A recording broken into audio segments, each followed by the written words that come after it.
آسام میں پردھان کے سرٹیفکیٹ کے مسئلے کے اوپر جمعیت علماء ہند بہت سوچ سمجھ کر سپریم کورٹ میں پہنچی. جو عورتیں اس کا شکار بننے والی ہیں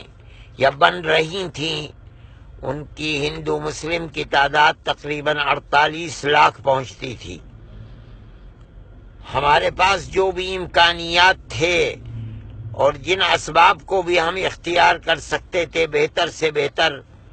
اور ہندوستان کے جن مانے ہوئے وکلاء کو ہم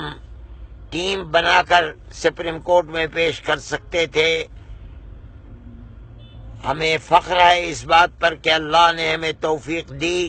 اور جمعیت علماء ہند کے پلیٹ فارم سے ہم نے ان اسباب کو اختیار کیا. میں آج کا فیصلہ آنے کے بعد میں یہ محسوس کرتا ہوں کہ میری زندگی کے اندر شاید اتنی خوشی کا دن اس سے پہلے کبھی نہیں گزرا ہے، اس لیے کہ آج ہم جمعیت علماء ہند کے پلیٹ فارم سے ہم خدام الحمدللہ 50 لاکھ ہندو اور مسلمان بے سہارا لوگوں کا سہارا بن سکے. میں یہ سمجھتا ہوں کہ آج میں ہی نہیں بلکہ جمعیت علماء ہند کے اکابر کی روح کو